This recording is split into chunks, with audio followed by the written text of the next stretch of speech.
시편 19편 7절과 8절에 여호와의 율법은 완전하여 영혼을 소송시키며 여호와의 증거는 확실하여 우둔한 자를 지혜롭게 하고 여호와의 교훈은 정직하여 마음을 기쁘게 하고 여호와의 계명은 순결하여 눈을 밝게 하시는도다.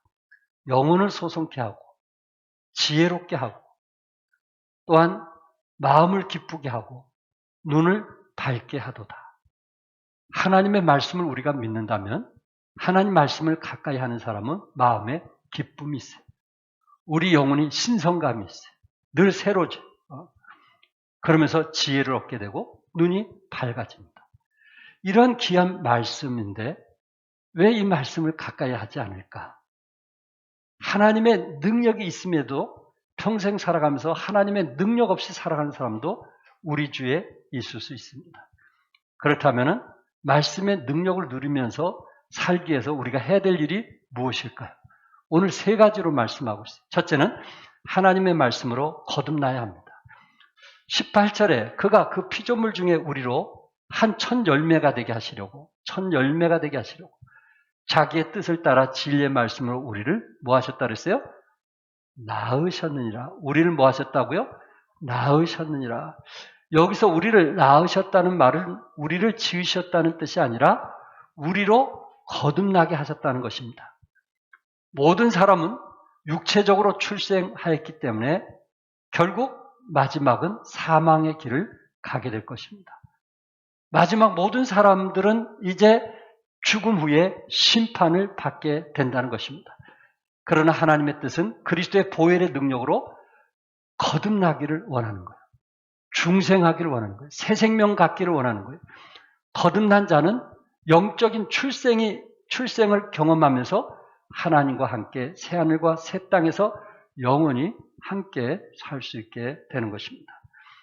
베드로전서 1장 23절에 너희가 거듭난 것은 썩어질 씨로 된 것이 아니고 썩지 않는 씨로 된 것이니 살아있고 항상 있는 하나님의 말씀으로 되었느니라.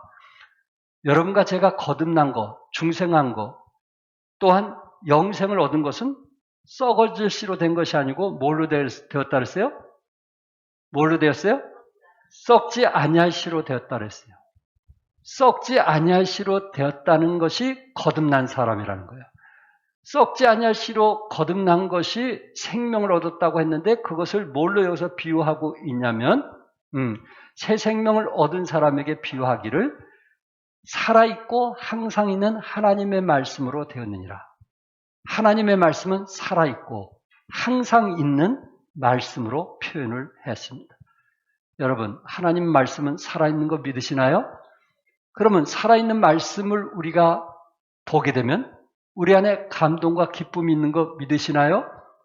살아있는 말씀을 보게 되면 우리 안에 감동과 기쁨이 있고 소망이 있게 되고 또한 어떤 어려움도 극복하고 이길 수 있는 힘을 갖게 되는데 그것이 뭐예요?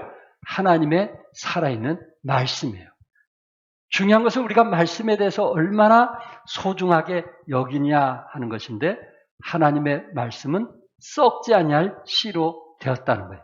썩지 아니할 씨로 되었다는 것은 하나님 말씀 속에는 생명이 있다는 거예요. 하나님 말씀에는 성장이 있다는 거예요. 하나님 말씀은 우리를 변화시키는 게 있다는 거예요. 하나님의 말씀은 우리를 거룩하게 한다는 것입니다. 2010년도 7월 10일 손인규 기자가 이제 발표한 내용인데 경남 함안군 성산 산성에서 발견되었던 고려시대 700년 전 연꽃 씨앗이 1년 만에 발화하고 잎과 줄기의 성장을 거쳐서 아라카야에 연꽃이 피었다고 합니다.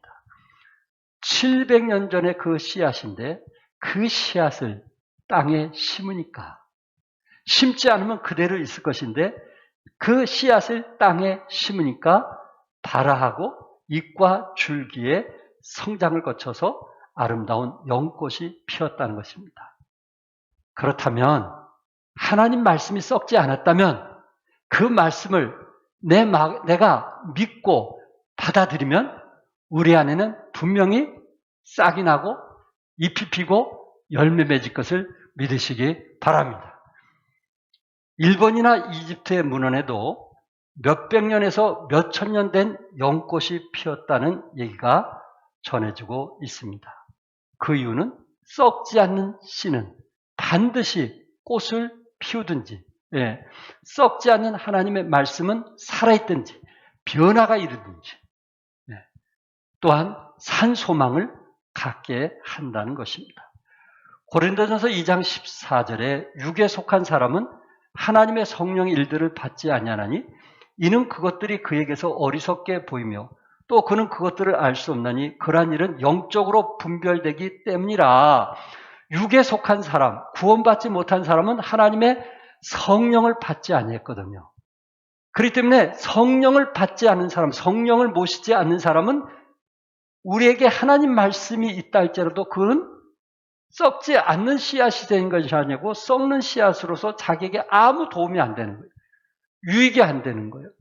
그러나 거듭난 사람에게는, 생명을 얻은 사람에게는 그 말씀을 보면 볼수록 그 말씀이 우리 삶에 변화가 일어나게 되고 또한 그리스도의 형상을 담게 한다는 것입니다. 하나님의 말씀은요, 하나님께서 영으로 성령의 감동으로 된 것이기 때문에 우리 안에 성령이 없이는 말씀을 이해할 수가 없습니다. 말씀을 받아들일 수가 없습니다. 그 말씀이 꿀송이처럼 달다는 표현을 평생 가도 한 번을 못합니다. 왜? 성령님이 계시지 않기 때문에. 그러나 우리 안에 성령님이 계시면 하나님은 영이시기 때문에 성령을 모신 자들에게는 하나님께서 그 말씀을 가르쳐 주시는 거예요. 그 말씀의 깊이와 넓이와 높이를 가르쳐 주시는 거예요. 그가 말씀을 보면 은혜가 되는 거예요. 눈물이 나는 거예요. 감사가 있는 거예요. 기쁨이 넘치는 거예요. 왜? 말씀은 살아있기 때문에 그렇습니다. 그래서 내가 슬플 때, 힘들고 어릴 때 우리는 기도도 하기도 하고 찬양도 하기도 하지만 말씀을 가까이 하는 거예요. 그 말씀이 우리를 힘을 얻게 하는 거예요. 살아가게 만드는 것입니다. 그래서 우리는 거듭나야 됩니다. 구원받아야 됩니다. 새 생명을 얻어야 됩니다. 중생해야만 하는 것입니다. 두 번째는 하나님의 능력이 나타나기 위해서는 하나님의 말씀을 뭐 해야 되는 거예요? 받아야 합니다. 받아야 하는 거예요. 21절에 그러므로 모든 더러운 것과 넘치는 악을 내버리고 너희 영혼을 능히 구원할 바 마음에 심어진 말씀을 온유함으로 받으라. 마음에 심어진 말씀. 하나님의 말씀인데 어디에 심어져요? 마음에 심어지는 거예요. 귀로 듣는 소리가 아니고 말씀이 마음에 심어지게 될 때 그 말씀은 능력이 나타나는 거예요. 여기서 받으라는 말은 받아들인다, 환영한다는 뜻입니다. 이번 추석 명절을 보내시면서 손주들이 왔을 때 할아버지, 할머니의 마음들이 어땠어요? 들떠 있었고 뭐라도 좀 해주고 싶고 그리고 그 손주들이 왔을 때 뛰어가서 반갑게 맞이했던 거 아시죠? 그게 환영한다는 거예요. 맞이한다는 거예요.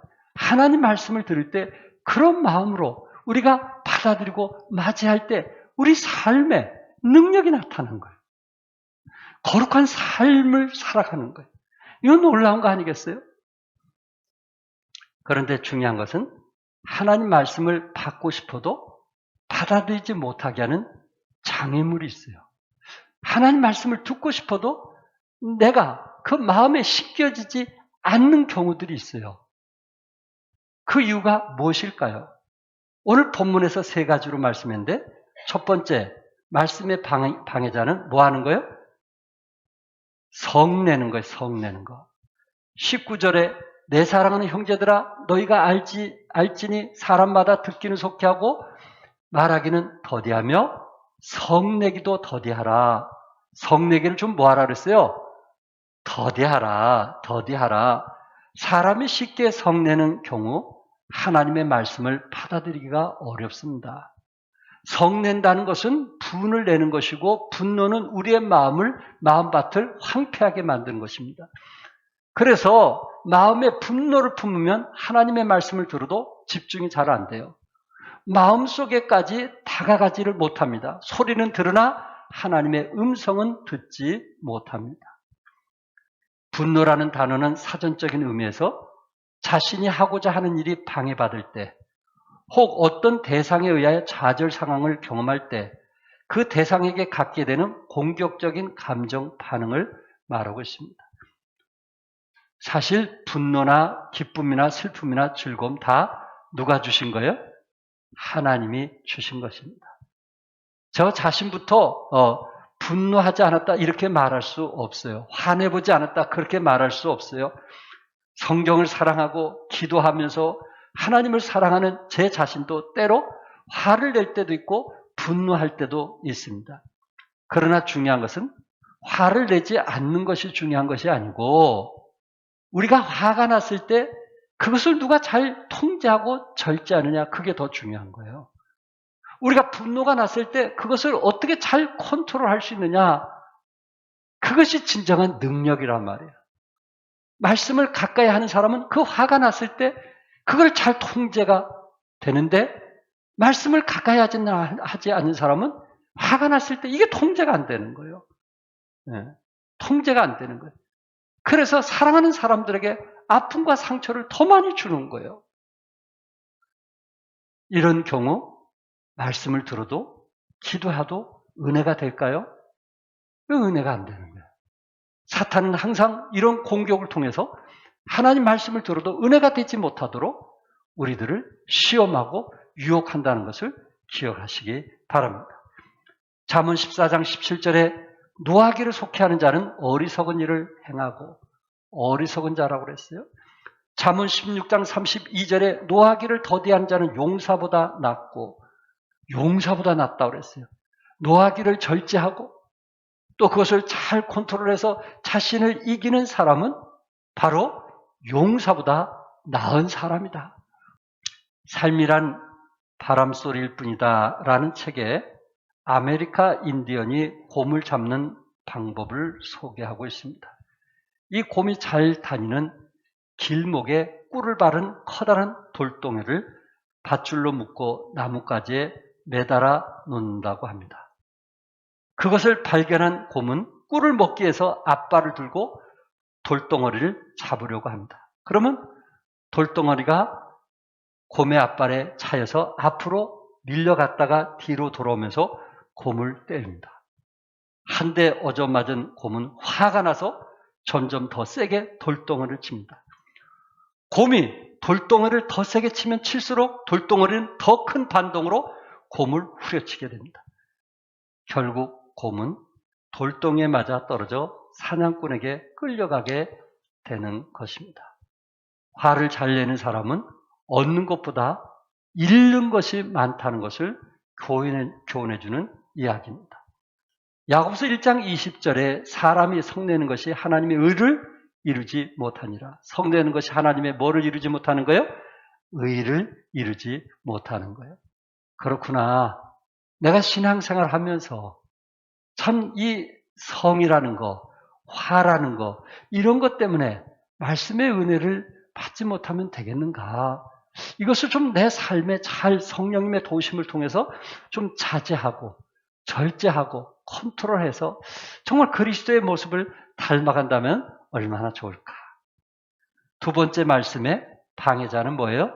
더러움입니다. 더러움. 21절에 보면은 그러므로 모든 더러운 것과 여기서 더러운 것은 신체적인 더러움을 말하는 것이 아니고 도덕적인 더러움을 말하는 것입니다. 더럽고 추한 것, 그런 냄새나고 지저분한 것, 그런 것은 쓸기만 하면 되고 몸을 씻기만 하면 됩니다. 그러나 내적인 부도덕적인 것, 영화를 통해서, 비디오를 통해서, 소설을 통해서, 잡지를 통해서, 또한 스마트폰을 통해서 얼마든지 우리는 죄를 범할 수가 있어요. 사람이 악해질 수가 있다는 것입니다. 젊은이들이 스마트폰을 통해서 얼마든지 죄를 범할 수 있어요. 그가 옳은 것을 선택하지 않는 한 죄를 쉽게 지을 수가 있어요. 이런 시대에 여러분과 저는 살아가고 있습니다. 우리의 마음이 더러워지면요, 하나님 말씀을 들어도 은혜가 안 되는 거예요. 이미 세상 사상에 빠져 있는 사람은요, 하나님의 말씀을 받으려고 하지 않아요. 은혜가 되지 않아요. 귀는 들어도요, 마음에 심지를 않는 것입니다.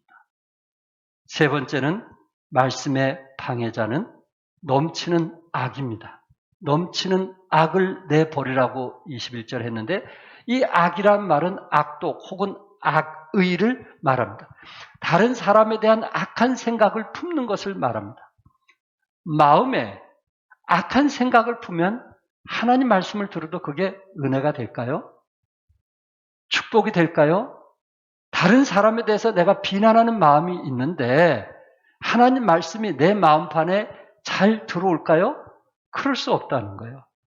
우리 마음속에 쓴뿌리가 있는 한 결국 그것은 하나님의 말씀을 우리는 내 마음에 심겨지지 않게 되고 결과적으로 하나님의 능력이 나타나지 않는다는 거예요.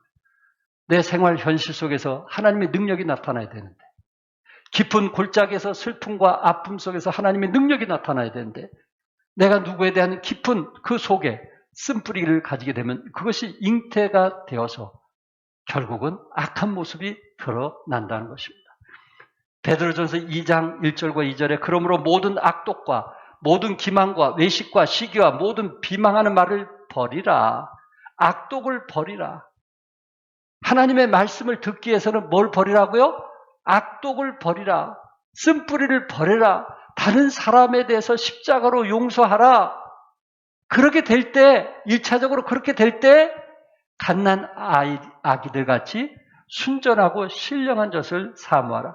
이는 그로 말미암아 너희로 구원에 이르도록 자라게 하려 함이라. 순전하고 신령한 젖을 사모할 수가 있게 되고 또한 우리가 그리스도 안에서 성화가 되어갈 것을 성경은 말씀하고 있습니다.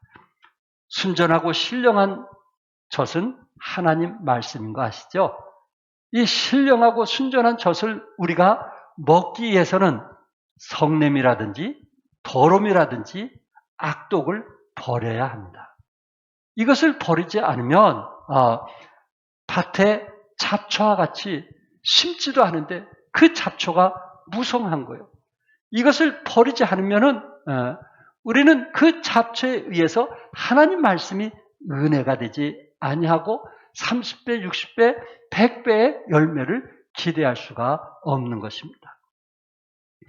넘치는 악을 내버리라.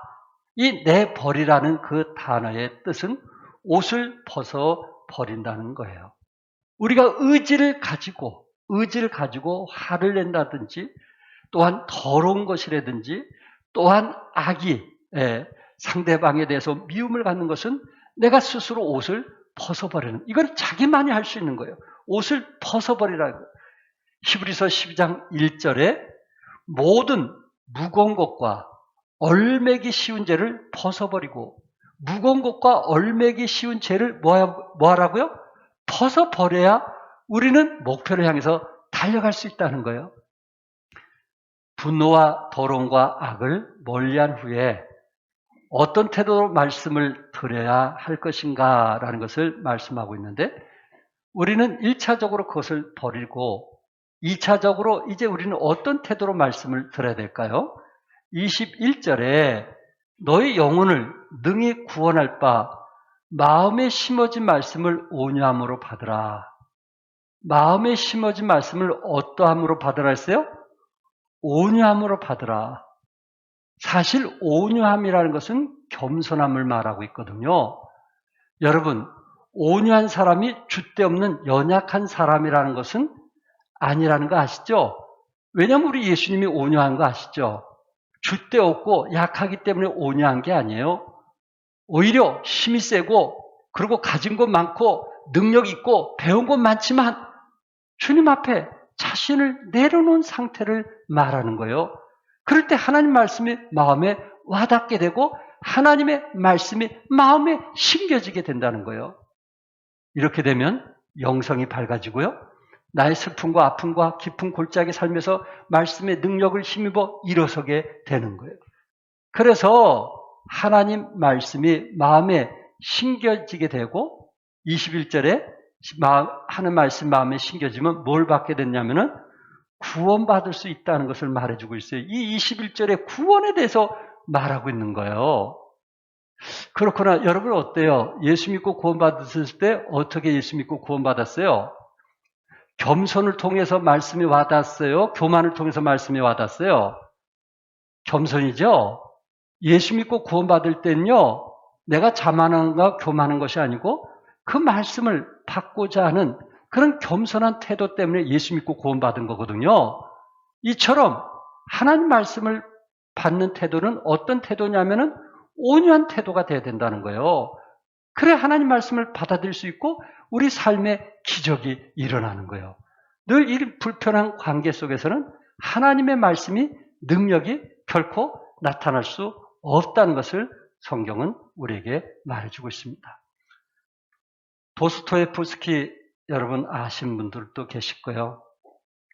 이 도스토옙스키는 모스크바 출신이거든요. 지금 러시아 출신인데 이 사람이 그 당시 톨스토이, 여러분 잘 아시는 톨스토이와 함께 19세기 러시아 문학을 대표하는 세계적인 문호인입니다. 대단한 사람이죠. 이 사람은. 이 사람 모르는 사람은 문학을 한다고 하는 사람은 이 사람을 모르는 사람이 없을 거예요. 근데 이 도스토옙스키가 16살 때 자신의 아버지가 집에서 일하는 농민들로부터 살해되는 것을 보았어요. 아버지가 농민들에 의해서 죽은 것을 알게 되었을 때 그 젊은이 마음속에 저들을 죽이고 싶은 그런 마음을 갖게 된 것입니다. 아버지를 죽인 사람을 기억하면서 사회주의 운동에 뛰어들었다가 결국 그가 체포돼서 사형 선고를 받게 되었습니다. 사형수들을 싣고 가는 열차가 간이역에 멈췄을 때 어느 한 자매가 작은 성경책 하나를 건네주는 거예요. 신약 성경책이었습니다. 그런데 죽음을 기다리는 그에게는 시간이 안 가는 거예요. 얼마나 두렵고 불안하겠어요. 너무 무섭고 두려우니까. 그런데 그런 심정에서 이 성경책을 보니까 너무 달더라는 거예요. 너무 귀하더라는 거예요. 그래서 신약을 한 번, 두 번, 세 번, 네 번 읽으면서 그 말씀을 통해서 이분이 예수님을 영접하게 됐어요. 얼마나 갈급한 심령으로 말씀을 받았는지 이해되시겠죠? 정말 갈급한 심정이었어요. 누구를 미워하고 죽이고 싶은 것은 다 잊어버리고 그 말씀에 마음이 빼앗겼던 거예요. 마지막 그가 사형을 앞두고 이런 고백을 했다고 합니다. 누가 내게 그리스도는 진리가 아니다라고 증명한다 하더라도 나는 그리스도와 함께 있고 싶다. 나는 진리보다도 차라리 예수와 함께 있고 싶다라는 신앙 고백을 했다고 합니다. 결국 그는 사형 직전 기적적으로 사면돼 고향으로 돌아온 후 세계 최대의 문학가, 크리스찬이 되었던 것입니다. 그의 삶을 변화시킬 수 있었던 것은 하나님의 말씀이었어요. 성경이었어요. 그의 인생, 그의 결혼관, 또한 그의 미래관, 모든 것을 변화시키는 것은 뭐였어요? 하나님의 말씀이었어요. 우리는 그 말씀을 가까이 해야 되지 않겠는가? 우리 마음에 어떠한 이런 참 화로 인해서, 분노로 인해서, 또한 세상을 사랑하는 것으로 인해서, 또한 쓴뿌리로 인해서 하나님의 말씀의 그 능력이 방해되어서는 안 되지 않겠느냐 하는 것입니다. 끝으로 세 번째, 하나님의 말씀을 실천해야 합니다. 22절에 너희는 말씀을 행하는 자가 되고 듣기만 하여 자신을 속이는 자가 되지 말라. 여기에 말씀을 행하라는 것이 아니고 말씀을 뭐 하는 자가요? 행하는 자가 되라. 말씀을 만약에 행하라 하면 그건 동사형이거든요. 근데 말씀을 행하는 자가 되라 하는 것은 명사형입니다.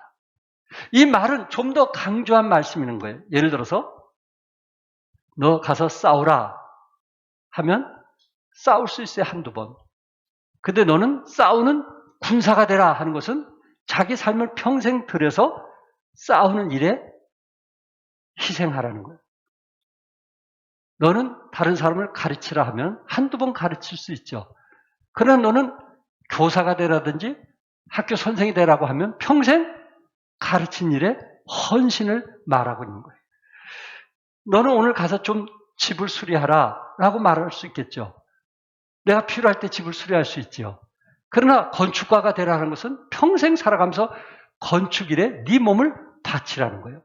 이처럼 말씀을 행하라는 것이 아니고 말씀을 행하는 자가 되고 라는 것은 우리가 평생 살아가면서 말씀에 행하는 자가 되라는 거예요. 말씀에 의지하여 순종하면서 살라는 거예요. 기분 좋을 때, 뭐 잘 될 때, 그때만 하는 것이 아니고 범사에도 하나님의 말씀을 순종하고 그 말씀에 따라 살아가라는 이야기입니다. 왜 우리가 하나님의 말씀을 행하는 자가 되어야 할까요? 듣기만 하고 행하지 않으면 그것은 자신을 속이는 자이기 때문에 그렇습니다. 스스로 믿음이 있다 생각할지 모릅니다. 그러나 그 믿음은 산 것이 아닙니다. 행함이 없는 믿음은 그 자체가 무엇이라 했어요? 야고보서 2장 17절에 그 자체가 죽은 것이라. 말로만 하는 것은 죽은 믿음이란 말이에요. 그러나 거기에 행함이 따를 때 산 믿음이라고 성경은 말씀하고 있어요. 예수님은 하나님의 말씀을 듣는 자들 위해 축복하신 것이 아니고 하나님의 말씀을 듣고 지키는 자들을 위해서 축복하셨습니다. 누가복음 11장 28절에 예수께서 이르시되 오히려 하나님의 말씀을 듣고 지키는 자가 복이 있느니라. 하나님 말씀을 듣고 뭐하는 자가 복이 있어요? 뭐하는 자? 지키는 자, 순종하는 자, 그 말씀에 의해서 자기 자신이 그 말씀에 순종하게 될 때 그 사람이 복이 있는 거예요. 그 사람이 하나님 앞에 잘했다 칭찬을 받게 되는 것입니다. 그러나 말씀을 들었다고 하면서 안다고 하면서도 행하지 않으면 자신을 뭐 하는 거예요? 속이는 거예요. 자신을 뭐 하는 거예요? 속이는 거예요. 우리는 말씀을 행하는 행동을 통해서 그것이 나타나야 할 것입니다. 23절과 24절 우리 같이 한번 읽어볼까요? 다 같이 시작. 누구든지 말씀을 듣고 행하지 않으면 그는 거울로 자기의 생긴 얼굴을 보는 사람과 같아서 제 자신을 보고 가서 그 모습이 어떠했는지를 곧 잊어버리거니와. 거울을 보고 나서 시간이 지나면 자기 얼굴을 기억하는 사람은 거의 없을 겁니다. 그러므로 아침에 일어나 거울을 보면 흐트러진 머리를 정리하고 빗으로 다듬어야 합니다. 그 순간 행하지 않으면 뭐하니까? 잊어버리는 거예요. 이처럼 하나님 말씀을 듣고 그 말씀대로 행하지 않으면 거울을 보고 자기 얼굴을 곧 잊어버린 것과 같이 아무리 감명 깊은 말씀을 받았다 할지라도 행하지 않으면 뭐 하는 거예요? 잊어버리는 거예요. 잊어버리는 거예요. 그러므로 하나님 말씀을 깨달을 때 실천하라는 거예요. 하나님 말씀 은혜가 될 때 순종하라는 거예요. 아멘? 그것이 지나면 뭐하니까? 잊어버리기 때문에. 하나님 말씀 들으면 순종하는 거예요. 1시간 이상 설교를 했는데 어떤 사람은 은혜가 된 것을 얘기하는 거예요. 나누는 거예요. 그럼 그 마음이 어떨까요? 정말 복이 되지 않겠어요? 그 하루가 어떨까요? 은혜가 되지 않겠어요? 근데 어떤 사람은 부정적인 얘기를 하는 거예요. 그럼 그 하루가 어떻게 될까요? 어떤 마음으로 말씀을 들으느냐에 따라서 은혜를 나누기를 원하는 사람이 있고 그렇지 않는 사람도 있다는 거예요. 그렇구나. 우리는 같은 말씀을 들어도 하나님께서 나에게 주신 은혜를 나누려고 하자. 그것이 내가 영적으로 더 세워져 가는 것이고 그것이 더욱더 하나님을 알아가는 것이다 라는 것을 기억하시고 하나님께서 우리에게 깨달음을 주었다든지 은혜를 주었을 때 돌아서서 잊어버리지 말고 아내와 함께 나누든지 또한 사랑하는 구역원들과 나누든지 나눌 수 있기를 바랍니다. 그것이 우리 삶에 하나님의 능력이 나타나기 때문에 그렇습니다. 25절에 같이 한번 읽겠어요. 25절 다 같이 시작. 자유롭게 하는 온전한 율법을 들여다보고 있는 자는 듣고 잊어버린 자가 아니요 실천하는 자니 이 사람은 그 행하는 일에 복을 받으리라. 그 행하는 일에 복을 받으리라. 자, 어떤 사람이 복을 받을까요? 25절에 세 가지가 나와 있어요. 어떤 사람이 복을 받을까요? 여기에 세 가지를 말하고 있는데, 첫째는 하나님의 말씀을 들여다보고 있는 자가 복을 받는 거예요. 25절에 뭐라 했어요? 율법을 들여다보고 있는 자는 하나님의 말씀을 어떻게 한 사람이 복을 받아요? 들여다보는 사람이 복을 받아요. 여러분 어때요? 일주일 중에 한두 번씩 성경은 들여다보시나요? 여러분 하나님 말씀을 정말 들여다보시나요? 너무나 중요한 거 아니겠어요? 우리 교회 이제 나이 드신 분도 계시는데 어때요? 천국에 소망하면서 하루하루 살아가는 거 아니겠어요? 여러분, 천국의 소망을 가지고 산다면 최소한 어떤 말씀은 봐야 되겠어요? 어떤 말씀? 천국을 소망하고 산다면 적어도 요한계시록 말씀은 봐야 되지 않겠어요? 왜? 이 세상의 문헌 중에 천국에 대해서 그렇게 자세히 말한 성경 외에 다른 것은 없어요. 천국이 어떠한 곳인지, 그곳에 누가 가는지, 그곳에 누구와 함께 하는지 요한계시록에 다 기록이 되었어요. 그래서 제가 그리스도의 제 이름이란 책을 썼잖아요. 요한계시록을 가지고. 계시록은 한번 봐야 될 거 아니에요. 요한계시록. 성경 1독은 못했다 할지라도 내가 천국에 가는 사람으로서 천국이 어떠한지는 알아야 될 거 아니에요. 천국에 가서 이야 세상에 이런 것이 있었나? 아 하나님 이런 것이 있었어요? 기절하겠네요? 그렇게 얘기할 때 우리 하나님께서 얼마나 웃겠어요? 이미 성경에 다 기록됐는데 이미 성경에 우리에게 다 말씀했는데 그 요한계시록 한 번도 읽지 못하고 와가지고 세상에 이런 것이 있니 저런 것이 있느니 그렇게 하면 되겠어요? 안 되겠어요? 당연히 있는 것 하나님께서 주신 것인데 당연히 우리가 고난과 시련 속에서 믿음을 가지고 지킨 자들에게 하나님께서 약속하신 것들인데 그것을 누리지 못하고 있다면 이 사람처럼 불쌍한 사람이 어딨냐 말이에요. 우리에게 예언된 그대로 주시기 위한 건데 최소한 요한계시록은 봐야 되지 않겠어요? 우리 김목자, 우리 자매님, 어머니께서 마지막 임종하시면서 그 앞에 필사한 거 보셨죠? 80 넘으신 분이 성경 창세부터 요한계시록까지 필사해가지고 그 장례식 때 그 앞에 놓은 거 보셨잖아요. 두 번째는 하나님의 말씀을 듣고 잊어버리지 않는 자가 복을 받는 거예요. 뭐 하지 않는 자? 잊어버리지 않는 자. 암송을 한다든지 그 말씀을 늘 마음에 기억하면서 사는 것. 주님 감사합니다. 그 말씀을 의지해서 사는 사람. 네. 물론 그런 분들이 우리 안에 더 많아요. 어떤 분은 확실하게 저는 이 말씀을 내 평생의 약속의 말씀입니다 하면서 저에게 아주 그냥 당당하게 말하는 사람도 있어요. 얼마나 감사한지 모르겠어요.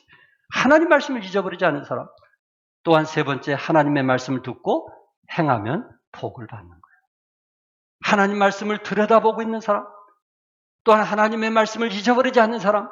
하나님의 말씀을 듣고 행하는 사람은 복을 받으리라. 믿으시면 아멘 하세요. 아멘. 네. 복을 우리가 누려야 되는 거 아니에요?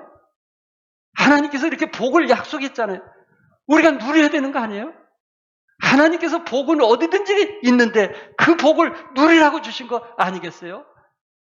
예수님께서 그 유명한 산상수훈을 말씀하신 후 끝으로 두 건축자에게 대해 말씀하셨어요.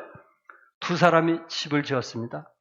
한 사람은 반석에 집을 지었고 다른 한 사람은 모래에 지었어요. 비가 오고 바람이 불며 창수가 쏟아졌어요. 그런데 반석에 지은 집은 끄떡하지도 않았고요. 모래에 지은 집은 무너져 버리고 말았습니다.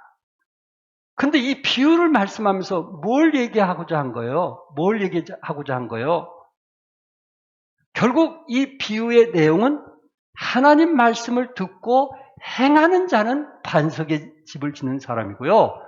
하나님 말씀을 들었지만 행하지 않는 사람은 모래에 짓는 사람이라고 표현을 한 거예요. 그렇구나. 우리는 나이가 들수록 기억력이 더 없잖아요. 그 순간 우리가 행하지 않으면 잊어버리잖아요. 그래서 이 야고보서는 행함에 대해서 말씀하고 있어요. 로마서는 믿음에 대해서 말씀하고 있다면은 야고보서는 뭐예요? 행함, 동전의 양면이에요. 로마서와 야고보서는 그렇게 된 거예요. 동전의 양면이에요. 행함에 대해서 말씀하고 있어요. 그래서 여러분들이 말씀을 읽다가 성령이 감동되면 그 말씀에 순종하십시오. 하나님께서 여러분에게 복을 주시겠다고 약속했습니다. 저는 한 예를 들고 마치려고 합니다. 인터넷에서 구맹해 씨가 쓴 공부 귀신들이라는 책이 있습니다. 공부 귀신들. 그가 공부에 귀신 들린 사람이죠. 예. 그런데 이분이 얘기할 때 세상이 아무리 변해도 공부 잘하는 방법은 변하지 않는다라고 했어요. 30년 동안 대한민국 공부 귀신 2,000명의 합격 비밀을 분석하고 연구한 보고서입니다. 그 많은 글 중에 제 마음속에 딱 와닿는 것은 뭐냐면은 공부가 재밌어서 하는 사람은 많지가 않다는 거예요. 재밌어서 하는 사람은 많지가 않다는 거예요. 그러면서 한 말이 뭐냐면 피할 수 없다면은 즐기라는 거예요. 피할 수 없다면 뭐하라? 즐기라. 고3 수능 시험이 얼마 안 남았어요. 피할 수 없다면 오히려 그걸 즐기라. 이게 내가 해야 될 일이라면, 남편으로서 해야 될 일이라면, 가장이라면, 어차피 그것을 피할 수 없다면 가장으로서 힘들다고 얘기하지 말고 그것을 뭐하라? 즐기라. 그러면서 이분이 한 얘기 중에 긍정적인 생각이 능력을 34%나 더 높여준다는 거예요. 우리가 즐기려고 마음 가지면 내 마음이 즐거움으로 엇그려도 된다는 거예요. 엇그려도. 34%나 더 우리에게 능력을 발휘할 수 있는 힘을 준다는 거예요. 자세만 바꿔도 자신감이 넘치게 된다는 거예요. 자기 암시가 성공하는 사람으로 바꾼다는 거예요. 그렇구나. 우리 그리스도인들은 하나님을 기쁘게 하는 사람 아니에요? 하나님께 영광 돌린 사람 아니에요? 피할 수도 있죠. 그러나 나는 정말 그리스도 안에서 피할 수 없는 것이라면 그 삶을 뭐 하자고요? 즐기시기 바랍니다. 즐기시기 바랍니다. 나 자신도 행복해지고 이웃도 행복해지고 즐기는 거예요. 즐기는 거예요. 작은 일로 다투고 작은 일로 서로 힘들어해서 신앙생활 하는데 어려운 길을 걷지 말고 이왕 내가 그 길을 가는 거라면 이왕 내가 섬기는 거라면 즐기자. 기쁨으로 하자마. 그래서 우리 자신들이 업그레이드되고 더욱더 하나님이 우리에게 주시고자 하는 풍성한 삶을 누리시기 바랍니다.